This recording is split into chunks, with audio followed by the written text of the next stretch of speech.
Peuple de Dieu, reçois de lui ta renaissance. Comme un pasteur, il te conduit où tout est grâce.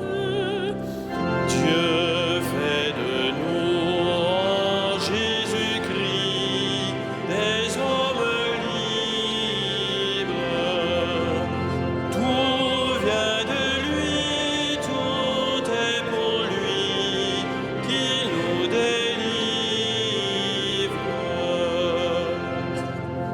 Peuple habité par son esprit, heureuse Église, la voix du Père t'a choisi, maintient son signe.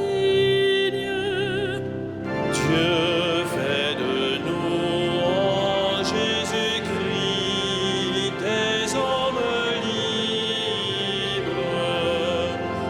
Tout vient de lui, tout est pour lui qui nous délivre.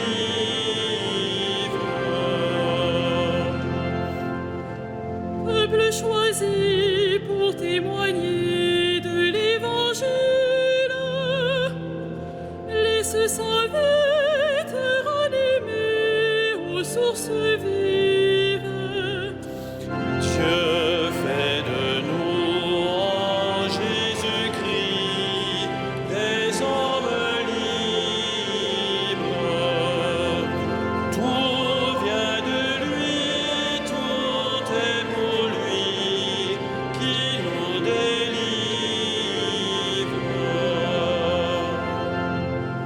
Peuple choisi pour l'unité de tous tes frères, ouvre tes bras et reconnais les dons du Père. Dieu fait de nous en Jésus-Christ des hommes libres. Tout vient de lui, tout est pour lui qui nous délivre.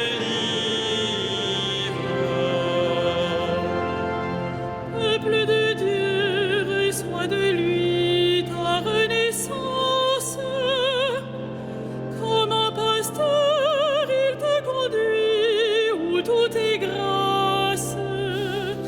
Dieu fait de nous en Jésus-Christ des hommes libres.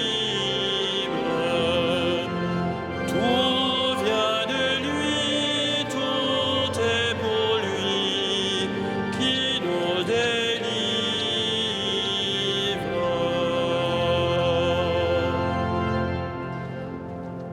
Au nom du Père et du Fils et du Saint-Esprit, la paix soit avec vous. Avec votre esprit, Frères et sœurs, vous tous rassemblés dans cette cathédrale, vous tous qui vous joignez à nous par Radio Notre-Dame ou par la télévision catholique KTO, je ne sais si le bon Dieu considère que les matchs de foot contribuent à l'histoire de l'humanité, au déploiement de la liberté qu'il espère pour les hommes. Mais certainement, il se réjouit que les peuples s'affrontent plutôt dans un jeu, en essayant de respecter des règles, plutôt que dans la guerre, et qu'il y ait entre des peuples divers, une saine émulation. Et après tout, l'habileté dans le corps, l'habileté dans le jeu sont, d'une certaine façon, des anticipations de la vie éternelle et de la résurrection des corps à laquelle nous sommes tous promis. Portons donc dans notre prière, frères et sœurs, tous nos concitoyens, tous nos compatriotes, tous ceux du Portugal aussi, tous ceux qui se préparent avec passion à ce qui va se passer ce soir. Mais surtout, tournons-nous vers le Seigneur, demandons-lui de nous faire entrer dans cette pleine liberté à laquelle il nous appelle. Que sa miséricorde tout d'abord purifie nos cœurs et nous accorde la grâce d'une vraie conversion, et que la célébration de cette Eucharistie nous permette d'agir selon le dessein de Dieu. Ensemble, frères et sœurs, prions. Je confesse à Dieu Tout-Puissant, je reconnais devant mes frères que j'ai péché en pensée, en parole, par action et par omission. Oui, j'ai vraiment péché. C'est pourquoi je supplie la Vierge Marie, les anges et tous les saints, et vous aussi, mes frères, de prier pour moi le Seigneur notre Dieu.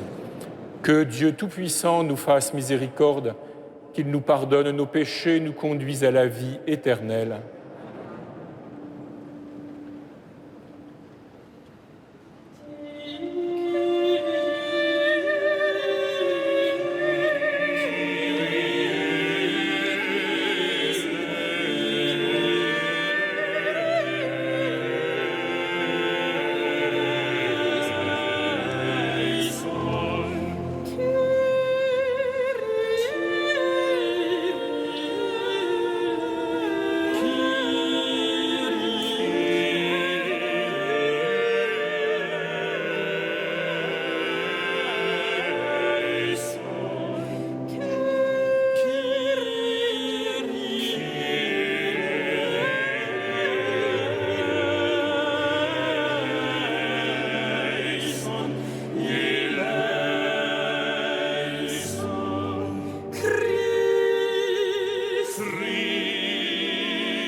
Gloria in excelsis Deo. Et in terra pax hominibus boni voluntatis. Laudamus te, Benedicimus te. adoramus te, Glorificamus te. gratias agimus tibi, propter magnam gloriam tuam.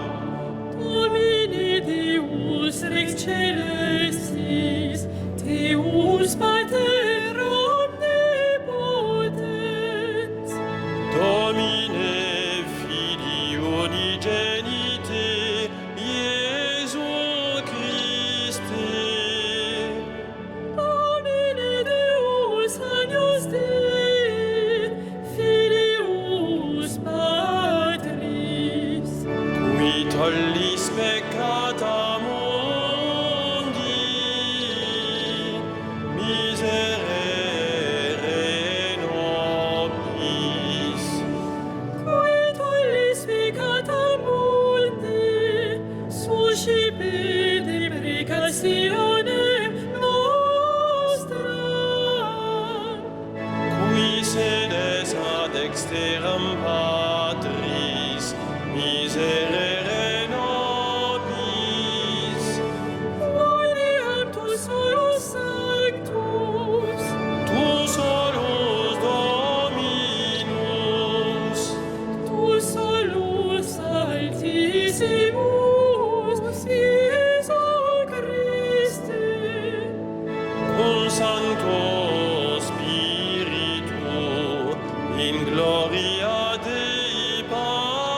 Prions le Seigneur. Dieu qui montre aux égarés la lumière de ta vérité pour qu'ils puissent reprendre le bon chemin, donne à tous ceux qui se déclarent chrétiens de rejeter ce qui est indigne de ce nom et de rechercher ce qui lui fait honneur. Par Jésus-Christ, ton Fils, notre Seigneur et notre Dieu, qui règne avec toi et le Saint-Esprit, maintenant et pour les siècles des siècles. Amen.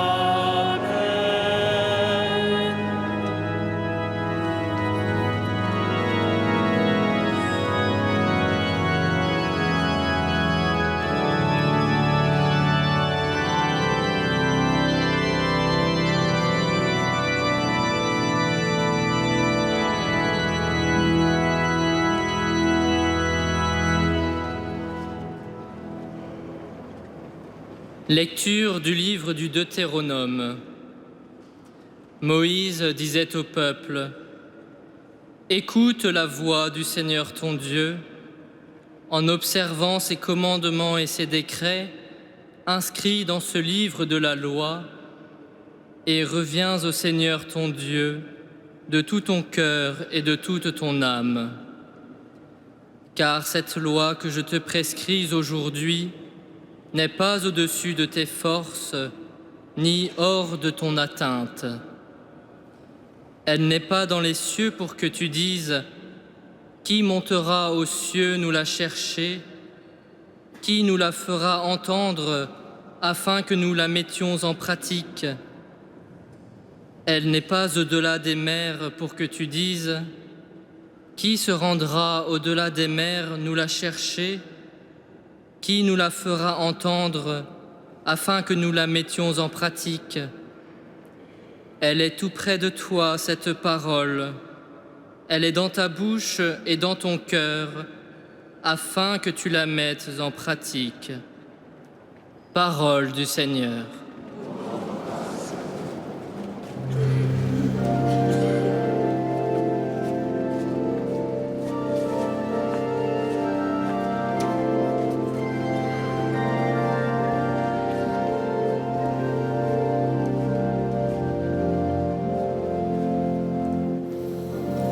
Ta parole, Seigneur, est vérité, et ta loi délivrance. Ta parole, Seigneur, est vérité, et ta loi délivrance. La loi du Seigneur est parfaite, qui redonne vie. La charte du Seigneur est sûre, qui rend sages les simples. Ta parole, Seigneur, est vérité, et ta loi délivrance. Les préceptes du Seigneur sont droits, ils réjouissent le cœur. Le commandement du Seigneur est limpide, il clarifie le regard. Ta parole, Seigneur, est vérité, et ta loi délivrance.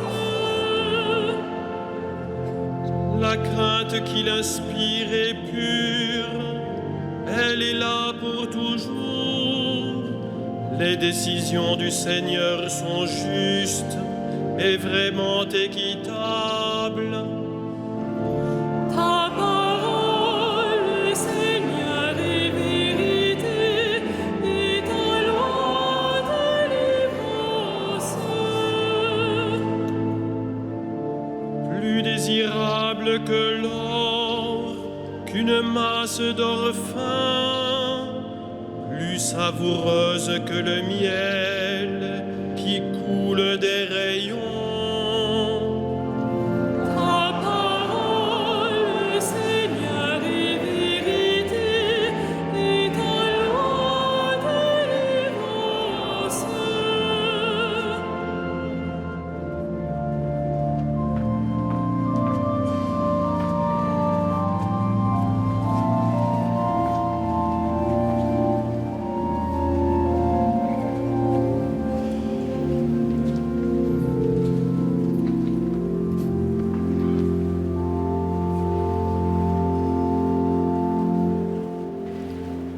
Lecture de la lettre de saint Paul apôtre aux Colossiens. Le Christ Jésus est l'image du Dieu invisible, le premier-né avant toute créature. En lui, tout fut créé dans le ciel et sur la terre. Les êtres visibles et invisibles, puissance, principauté, souveraineté, domination, tout est créé par lui et pour lui. Il est avant toute chose et tout subsiste en lui. Il est aussi la tête du corps, la tête de l'Église. C'est lui le commencement, le premier-né d'entre les morts, afin qu'il ait en tout la primauté. Car Dieu a jugé bon qu'habite en lui toute plénitude et que tout, par le Christ, lui soit enfin réconcilié, faisant la paix par le sang de sa croix, la paix pour tous les êtres sur la terre et dans le ciel. Parole du Seigneur.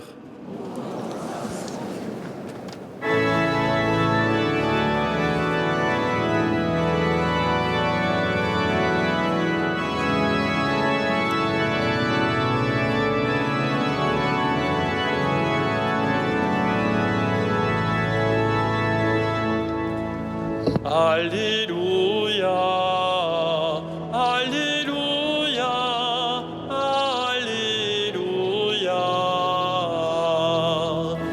Alléluia, Alléluia, Alléluia.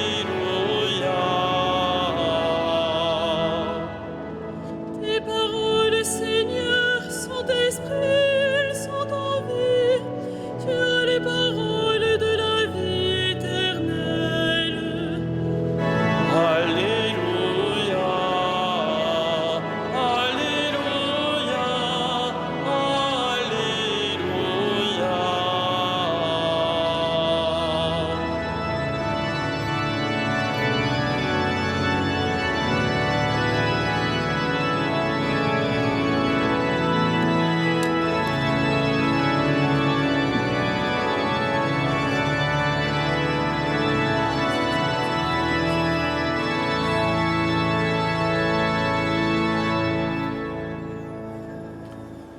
Le Seigneur soit avec vous. Et avec votre esprit, Évangile de Jésus-Christ selon saint Luc. gloire à toi, Seigneur.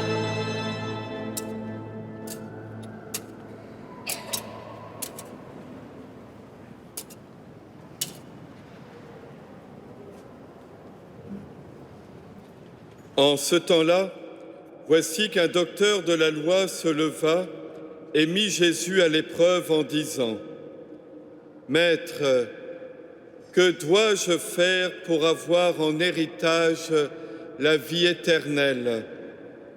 Jésus lui demanda : « Dans la loi, qu'y a-t-il d'écrit et comment lis-tu » L'autre répondit : « Tu aimeras le Seigneur ton Dieu de tout ton cœur, de toute ton âme, de toute ta force et de toute ton intelligence, et ton prochain comme toi-même. » Jésus lui dit : « Tu as répondu correctement, fais ainsi et tu vivras. » Mais lui, voulant se justifier, dit à Jésus : « Et qui est mon prochain ?» Jésus reprit la parole. Un homme descendait de Jérusalem à Jéricho et il tomba sur des bandits. Ceux-ci, après l'avoir dépouillé et roué de coups, s'en allèrent, le laissant à moitié mort.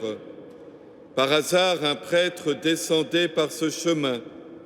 Il le vit et passa de l'autre côté. De même, un lévite arriva à cet endroit, il le vit et passa de l'autre côté. Mais un Samaritain qui était en route arriva près de lui. Il le vit et fut saisi de compassion. Il s'approcha et pansa ses blessures en y versant de l'huile et du vin. Puis il le chargea sur sa propre monture, le conduisit dans une auberge et prit soin de lui. Le lendemain, il sortit 2 pièces d'argent et les donna à l'aubergiste en lui disant « Prends soin de lui, tout ce que tu auras dépensé en plus, je te le rendrai quand je repasserai. » Lequel des 3, à ton avis, a été le prochain de l'homme tombé aux mains des bandits? Le docteur de la loi répondit « Celui qui a fait preuve de pitié envers lui. » Jésus lui dit « Va, et toi aussi, fais de même. » Acclamons la parole de Dieu. Louange à toi, Seigneur Jésus.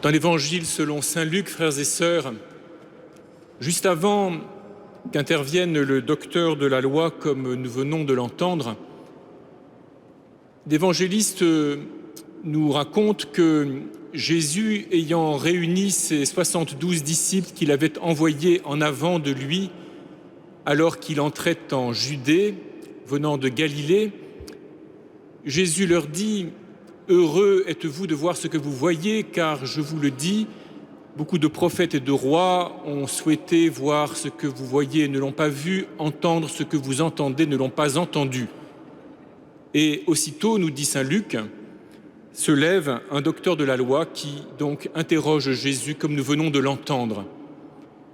Nous sommes donc invités, frères et sœurs, en entendant cet épisode, cette rencontre entre Jésus et ce docteur de la loi, à chercher ce qui doit nous émerveiller, ce dont nous devons nous émerveiller de l'entendre et de le voir, pour peu que nous fassions l'effort de nous représenter la scène.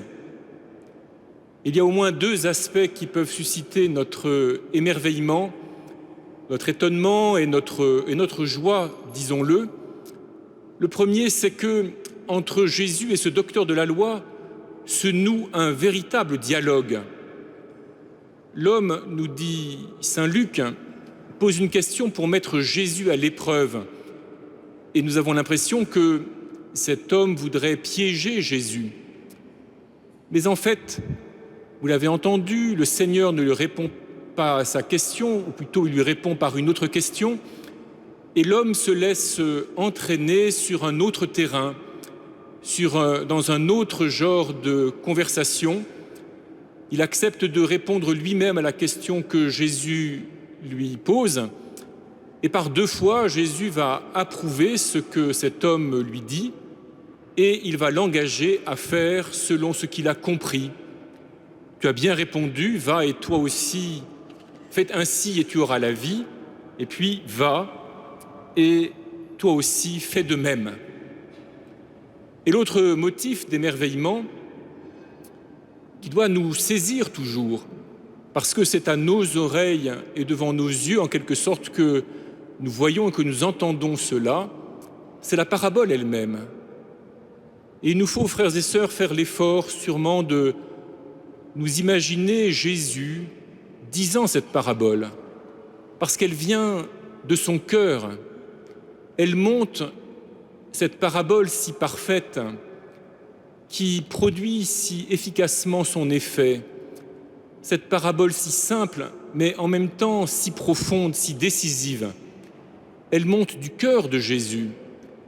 Elle est nourrie de tout ce que Jésus a vu, contemplé, médité, depuis son enfance sans doute, et en tout cas depuis sa vie publique. Dans cette petite histoire, il concentre toute sa réflexion, toute sa méditation sur ce que Dieu attend des hommes, sur ce dont les hommes ont besoin, sur ce que Dieu attend, ce que Dieu veut des hommes, et sur ce que lui-même, l'envoyé du Père, il est venu faire pour les hommes. Ce n'est pas simplement une historiette à la morale un peu facile, mais c'est le concentré en quelques mots de toute la méditation profonde de Jésus sur l'histoire des hommes et sur sa propre mission. Alors tout commence par la question de ce docteur de la loi: que dois-je faire pour avoir en héritage la vie éternelle? C'est une question importante. Qu'est-ce que nous pouvons faire, nous les hommes, pour mériter de vivre pour toujours? Qu'est-ce que je peux faire, moi, qui ferait que Dieu pourrait désirer, vouloir que moi, je vive pour toujours? À cette question, nous le savons bien, Jésus répond par une autre question. Il demande à l'homme ce que lui-même comprend de la loi, c'est-à-dire de la révélation, de la parole de Dieu. Et le merveilleux, l'extraordinaire, le remarquable, c'est que la réponse de l'homme est une réponse qui réjouit Jésus.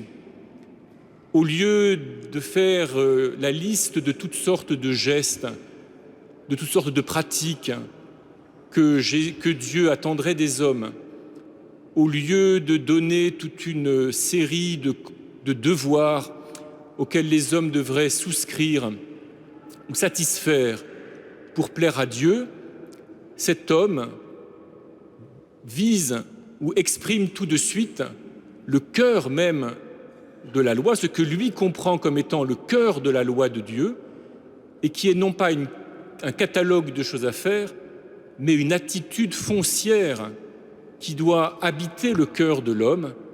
Tu aimeras le Seigneur ton Dieu de tout ton cœur, de toute ta force, de toute ton intelligence, de tout ton esprit, et ton prochain comme toi-même. Et cette réponse suscite l'approbation, mais cela veut dire l'admiration de Jésus. Ce n'est pas en vain que la loi de Dieu a été proclamée en Israël. Ce n'est pas en vain que les prophètes ont été envoyés. Ce n'est pas en vain que la loi de Dieu a été mise par écrit pour qu'elle puisse être méditée. Ce n'est pas en vain que Dieu, à travers l'histoire d'Israël, l'a dite et répétée, puisque cet homme-là, un docteur de la loi parmi d'autres, est capable si bien, si justement, de dire lui-même, en puisant dans sa propre méditation et dans sa propre pratique de la loi de Dieu, ce qui vraiment peut plaire à Dieu, encore une fois, cette attitude foncière de l'amour de Dieu et de l'amour du prochain. Et alors, lorsque l'homme relance le dialogue, en demandant à Jésus « Mais alors, qui est mon prochain ?» Saint Luc nous dit que l'homme fait cela pour se justifier. Mais peut-être n'est-ce pas simplement pour camoufler qu'il avait voulu tendre un piège à Jésus. Plus profondément, cet homme veut vérifier que ce qu'il comprend de la loi de Dieu est vraiment vrai, qu'il ne se trompe pas. Il veut, approuvé par Jésus dans le résumé, dans la synthèse qu'il donne de la loi, il essaie de comprendre encore davantage et de vérifier qu'il comprend vraiment. Et vous savez, vous entendez le déplacement auquel conduit la parabole du bon samaritain. À la question « Qui est mon prochain ?», Jésus ne répond pas, mais il aboutit à une autre question. Lequel des trois s'est fait le prochain de l'homme tombé entre les mains des brigands? La vraie question n'est pas « Qui est mon prochain ?», comme si on pouvait délimiter le cercle de ceux qu'il faut aimer pour plaire à Dieu, mais la vraie question, si l'on veut vraiment aimer Dieu, aimer son prochain, comme Dieu l'attend, c'est comment puis-je me faire le prochain de ceux dont je croise la route?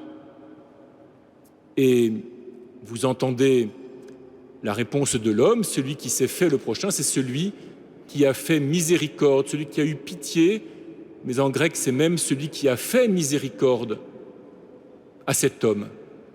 Et voilà, frères et sœurs, alors que nous découvrons ce que veut dire aimer Dieu, aimer son prochain, c'est faire miséricorde, faire du bien finalement, à ceux à qui nous pouvons en faire et que la providence de Dieu met sur notre route. Alors ceci peut paraître très banal, Ceci peut paraître très communément partagé. Notre société post-chrétienne prétend d'ailleurs faire cela sans avoir besoin ni de Dieu, ni du Christ, ni de l'Église, ni de l'Esprit Saint, ni d'aucune réalité surnaturelle. Elle prétend faire cela grâce à sa bonté naturelle, à la spontanéité des hommes et grâce à ses moyens techniques. Mais nous entendons tout cela de la bouche de Jésus, qui est le Messie d'Israël, c'est-à-dire celui que Dieu promet, celui en qui Dieu tient toutes ses promesses. Et nous comprenons et nous pouvons comprendre que lorsque Jésus raconte cette parabole du bon samaritain, avant tout, c'est de lui-même qu'il parle, c'est sa propre mission qu'il dévoile. Pour affronter le mal et la souffrance auxquelles les hommes sont confrontés, Dieu n'a pas envoyé un grand capitaine de guerre qui pourrait chasser tous les brigands qui se trouvent sur les routes et assurer, grâce à une police bien faite, que l'on puisse voyager de Jérusalem à Jéricho et partout ailleurs sans jamais rencontrer de bandits de grand chemin. Dieu n'a pas envoyé un économiste qui ferait que tout le monde pourrait vivre facilement et heureusement dans la justice et la prospérité. Dieu n'a pas envoyé un grand homme d'État qui ferait régner la paix et qui assurerait le prestige de son peuple, mais Dieu a envoyé Jésus comme son Messie et même son Messie crucifié, qui vient d'ailleurs, comme le Samaritain, mais d'un ailleurs encore plus étranger aux hommes que l'ailleurs qu'est la Samarie pour les Juifs, et qui vient non pas comme un capitaine glorieux ou comme un chef d'État plein de prestige, mais comme un crucifié pour rejoindre les hommes qui sont aux mains de la mort et à l'endroit même où la mort paraît vaincre, et pour, à cet endroit-là, leur redonner vie, nous ouvrir un chemin de vie nouveau, et qui va nous rejoindre là même où nous sommes prisonniers du péché, pour nous ouvrir là même où nous sommes prisonniers du péché, un espace nouveau dans lequel de nouveau nous pouvons vivre et avancer et reprendre notre tâche, notre labeur d'homme en attendant la plénitude de la vie.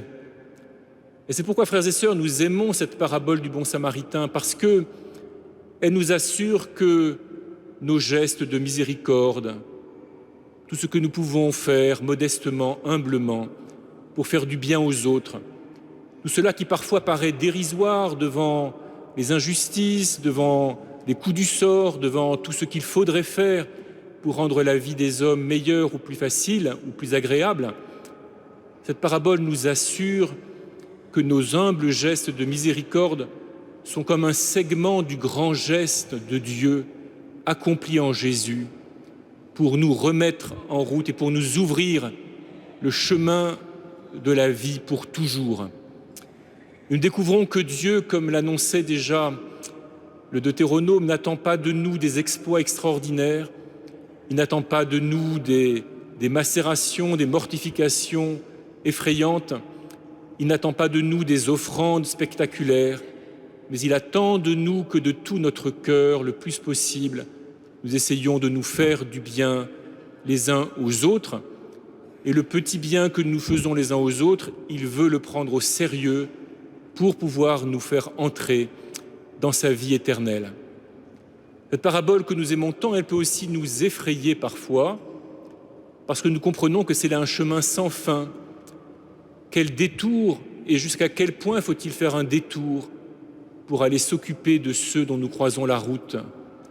Jusqu'à quel point faut-il dépenser notre argent pour leur venir en aide? Faut-il gaspiller notre temps ou leur consacrer du temps pour leur apporter les secours nécessaires?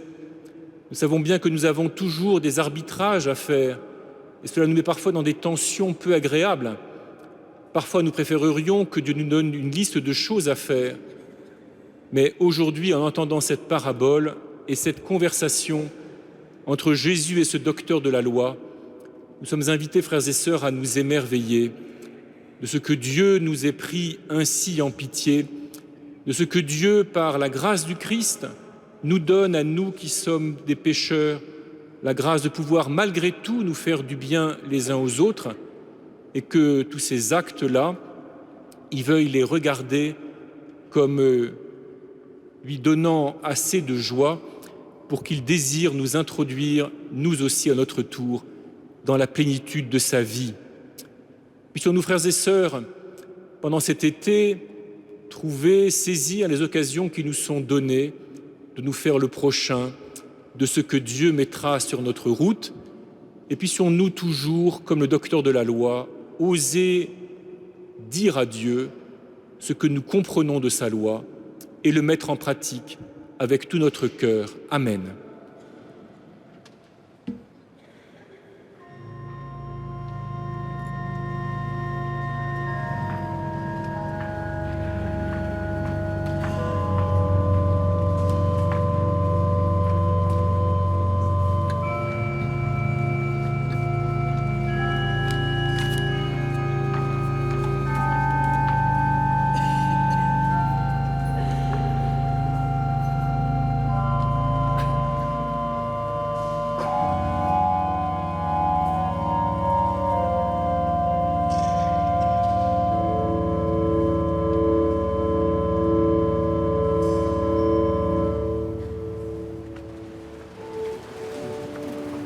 Credo in unum Deum.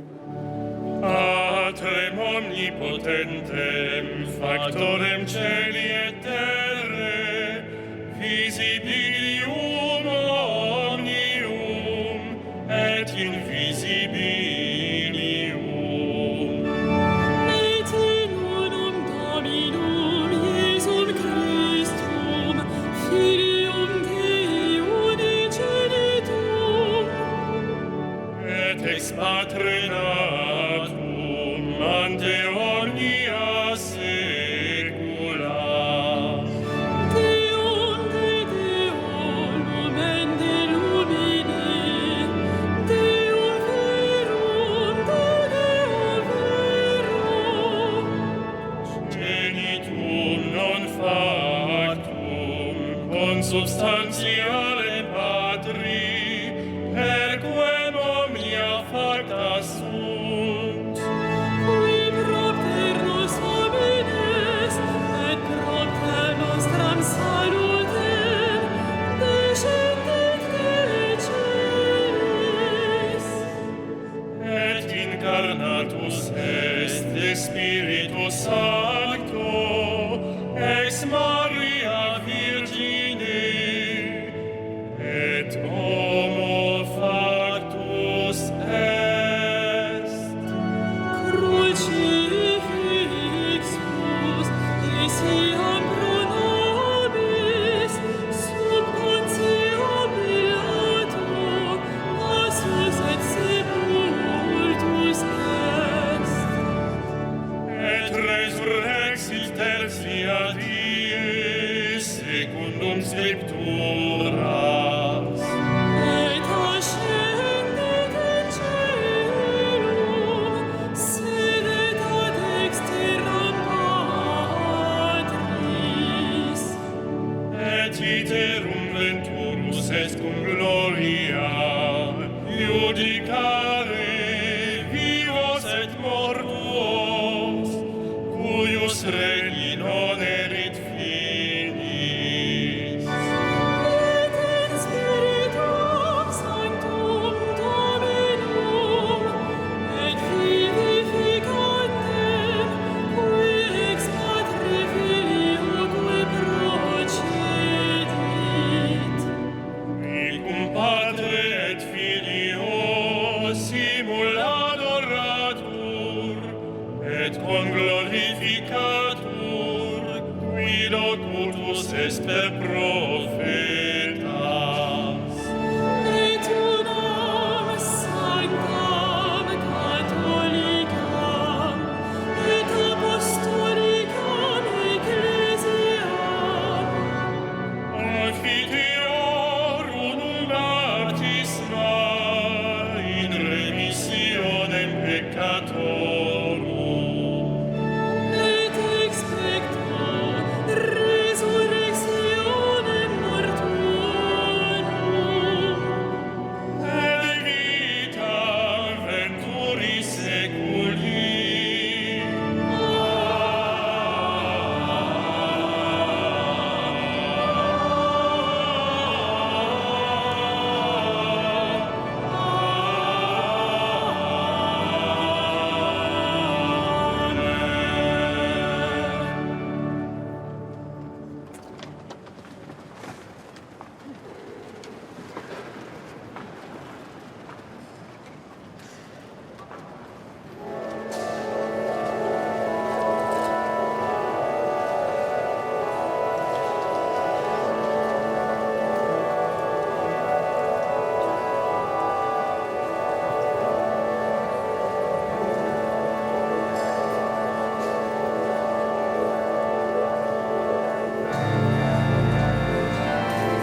En ce dimanche, frères et sœurs, nous aurons une prière particulière pour Monseigneur Colony, qui a été de longues années évêque auxiliaire de Paris, après avoir été prêtre de Paris, et ensuite archevêque de Dijon, et qui est décédé cette semaine. Ses obsèques auront lieu mardi à Dijon. Prions ensemble au moment d'offrir le sacrifice de toute l'Église. Regarde, Seigneur, les dons de ton Église en prière. Accorde à tes fidèles qui vont les recevoir la grâce d'une sainteté plus grande par Jésus, le Christ, notre Seigneur. Le Seigneur soit avec vous. Et avec votre esprit, Élevons notre cœur. nous le tournons vers le Seigneur. Rendons grâce au Seigneur notre Dieu. Cela est juste et bon. Vraiment, il est juste et bon de te rendre gloire, de t'offrir notre action de grâce toujours et en tout lieu. À toi, Père très saint, Dieu éternel et tout-puissant. Ton amour pour le monde est si grand que tu nous as envoyé un sauveur. Tu l'as voulu semblable aux hommes en toutes choses à l'exception du péché, afin d'aimer en nous ce que tu aimais en lui. Nous avions rompu ton alliance, nous la retrouvons dans l'obéissance de ton Fils. Voilà pourquoi, Seigneur, avec les anges et tous les saints, nous proclamons ta gloire en chantant.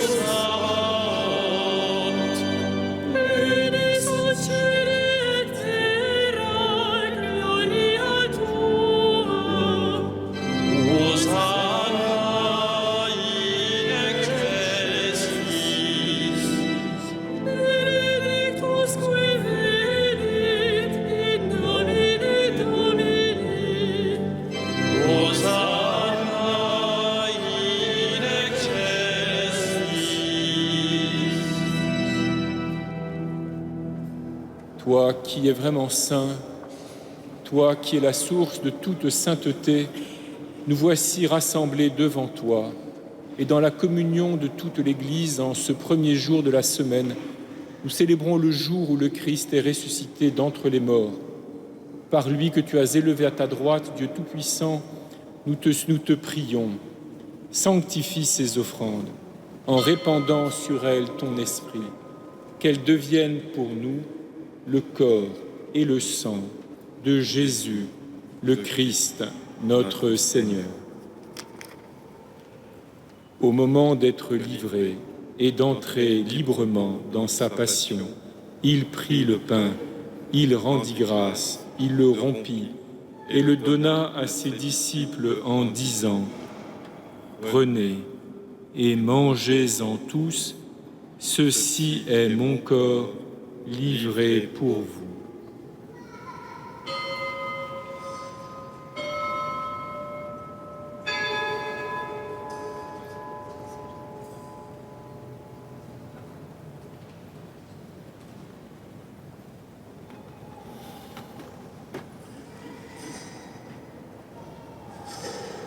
De même, à la fin du repas, il prit la coupe.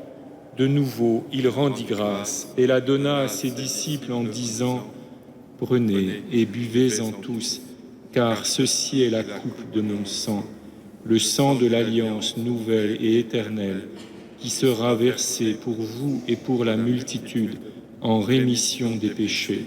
Vous ferez cela en mémoire de moi. »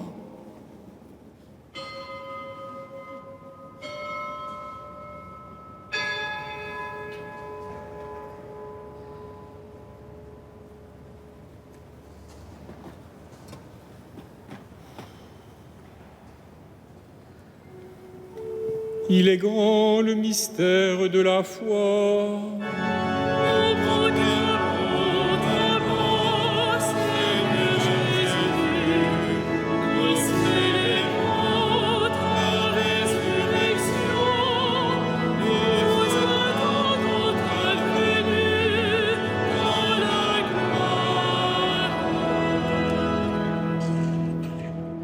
en faisant mémoire de ton Fils, de sa passion, faisant ici mémoire de la mort et de la résurrection de ton Fils, nous t'offrons, Seigneur, le pain de la vie et la coupe du salut, et nous te rendons grâce, car tu nous as choisis pour servir en ta présence.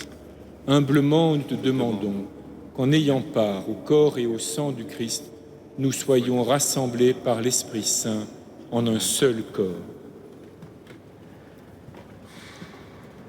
Souviens-toi, Seigneur, de ton Église répandue à travers le monde.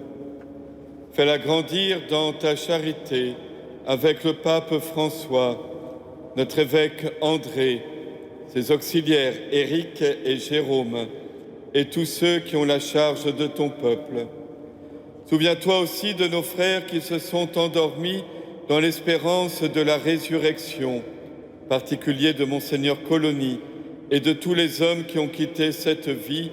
Reçois-les dans ta lumière auprès de toi. Sur nous tous, enfin, nous implorons ta bonté. Permets qu'avec la Vierge Marie, la bienheureuse Mère de Dieu, avec Saint Joseph, son époux, avec les apôtres et les saints de tous les temps qui ont vécu dans ton amitié, nous ayons part à la vie éternelle et que nous chantions ta louange par Jésus-Christ, ton Fils bien-aimé. Par lui, avec lui et en lui. À toi, Dieu le Père Tout-Puissant, dans l'unité du Saint-Esprit. Tout honneur et toute gloire pour les siècles des siècles.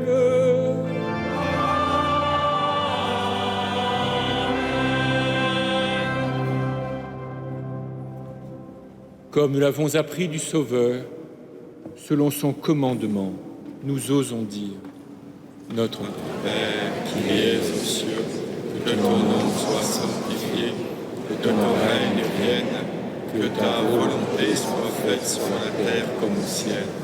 Donne-nous aujourd'hui notre pain de ce jour. Pardonne-nous nos offenses, comme nous pardonnons aussi à ceux qui nous ont offensés. Et ne nous soumets pas à la tentation, mais délivre-nous du mal. Délivre-nous de tout mal, Seigneur, et donne la paix à notre temps.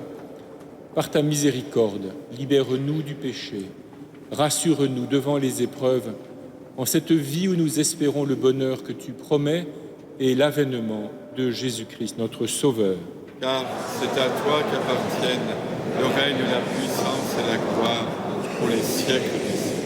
Seigneur Jésus-Christ, tu as dit à tes apôtres: je vous laisse la paix, je vous donne ma paix. Ne regarde pas nos péchés, mais la foi de ton Église. Pour que ta volonté s'accomplisse, donne-lui toujours cette paix et conduis-la vers l'unité parfaite, toi qui règnes pour les siècles des siècles. Amen. Que la paix du Seigneur soit toujours avec vous.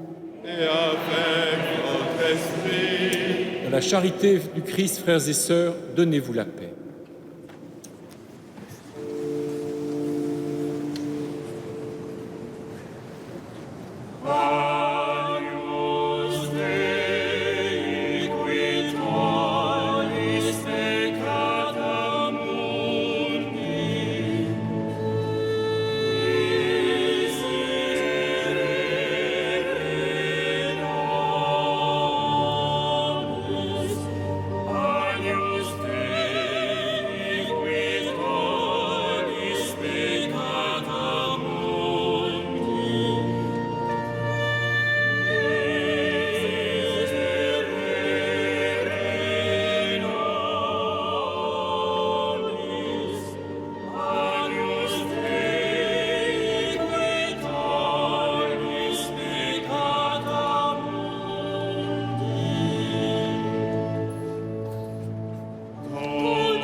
Heureux les invités au repas du Seigneur. Voici l'agneau de Dieu qui enlève le péché du monde. Bénis seulement ton parole.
Frères et sœurs, bonsoir.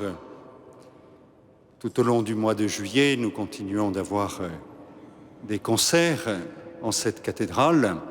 Et mardi prochain, 12 juillet, à 20h30, les solistes de la Maîtrise Notre-Dame de Paris, accompagnés par Yves Castagnet à l'orgue de chœur, ou à l'orgue tout court, je crois, vous proposeront des œuvres de Monteverdi, Bach et Purcell. C'est donc mardi prochain, 12 juillet à 20h30, et vous pouvez acheter les billets à l'accueil notamment, dès demain et jusqu'au soir du concert, à partir de 20h.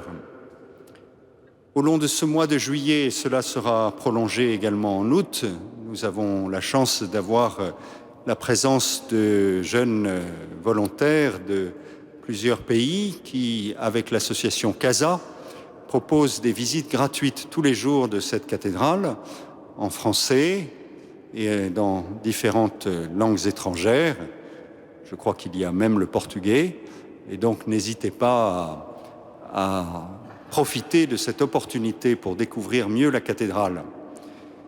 During the month of July, we have young people who are volunteered to offer a free visit of this cathedral every day in English, German, Greek, Spanish, Portuguese, and in August in Italian too. So don't hesitate to take the opportunity of visiting this cathedral with a guide for the different hours of a visit. The best thing is to call the cathedral. You have the number on your leaflet, or to come to the welcome desk. Au mois d'août, comme chaque année, nous aurons à cœur de fêter Marie en son Assomption. Cette année, les festivités seront présidées par Monseigneur Eugène Undekon, qui est évêque d'Abomey au Bénin. Nous aurons bien sûr la procession le 15 août après-midi et déjà la veille, le 13e pèlerinage fluvial. Vous pourrez retirer les contremarques qui vous permettront de monter sur les bateaux et qui sont indispensables pour cela à l'accueil de la cathédrale à partir du 5 août. Nous espérons pouvoir tous embarquer, mais nous sommes tributaires des questions de sécurité. Donc, merci à l'avance de nous excuser si vous ne pouvez pas trouver des places comme l'an dernier, mais nous avons prévu de toute façon une animation pour, au cas où, nous avons quand même 3000 places de prévues, certains ne pourraient pas embarquer sur les bateaux. Donc venez de toute façon le 14 au soir et le 15 dans la journée. Enfin, je vous renvoie à la cathédrale pour toutes les festivités de début septembre dont nous avons déjà parlé les week-ends précédents. Action de grâce pour la présence de prêtres étudiants qui partent sous d'autres cieux. Action de grâce pour le rectorat de Monseigneur Jacquin, ordination de deux nouveaux évêques auxiliaires et enfin installation de Monseigneur Patrick Chauvet. Voilà, nous terminons cette célébration avec Monseigneur Éric de Moulin-Beaufort, évêque auxiliaire de Paris.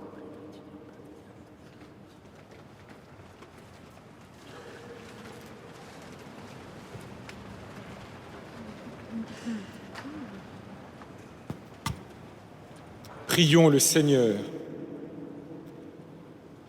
Nourris de ton Eucharistie, nous te supplions, Seigneur, chaque fois que nous célébrons ce mystère, fais grandir en nous l'œuvre de ton salut par Jésus le Christ, notre Seigneur. Amen.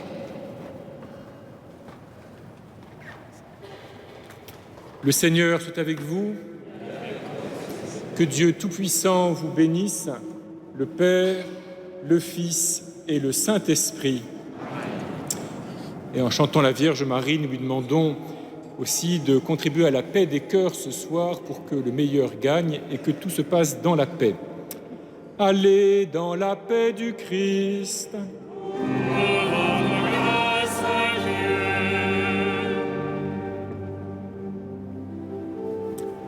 Salve Regina.